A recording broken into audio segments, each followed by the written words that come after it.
আজ ৫ ফেব্রুয়ারি, ৬ মাস পূর্ণ হল জুলাই গণ অভ্যুত্থানের। ছাত্র জনতার আন্দোলনে আওয়ামী লীগ সরকারের পতন ঘটে গত ৫ই আগস্ট। ঐতিহাসিক এই বিপ্লবের বিজয়ের ধারার সূচনা হয়েছিল সরকারি চাকুরিতে কোটা পদ্ধতি বাতিলের দাবি আন্দোলনের মধ্য দিয়ে। এটি পরে সরকারের কঠোর অবস্থানের কারণে আরও প্রবল হয়ে উঠেছিল, যা ২০২৪ সালের ৫ আগস্ট চূড়ান্ত রূপ লাভ করে।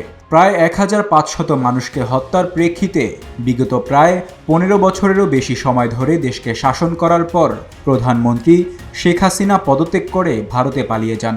সেই দিন জাতির উদ্দেশ্যে দেওয়া ভাষণে বাংলাদেশের সেনাপ্রধান জেনারেল ওয়াকারুজ্জামান একটি অন্তর্বর্তী সরকার গঠনের কথা ঘোষণা দেন এবং সবাইকে শান্ত থাকার আহ্বান জানিয়ে সকল হত্যার তদন্তের প্রতিশ্রুতি দেন তিনি। শেখ হাসিনা সরকারের পতনের ৩ দিন পর ৮৪ বছর বয়সী দেশের একমাত্র নোবেল বিজয়ী এবং ক্ষুদ্র ঋণের পথিকৃৎ অধ্যাপক মোহাম্মদ ইউনূসকে প্রধান উপদেষ্টা করে একটি অন্তর্বর্তী সরকার গঠন করা হয়। গত বছরের ৫ আগস্ট দেশের বিভিন্ন প্রান্ত থেকে হাজার হাজার মানুষ কারফিউ অমান্য করে রাজধানীর কেন্দ্রে একত্রিত হয়। শেখ হাসিনার পতনের প্রাক্কালে আওয়ামী লীগ বিভিন্ন স্থানে আন্দোলনকারীদের ওপর হামলা চালিয়ে আগ্রাসন প্রদর্শন করে।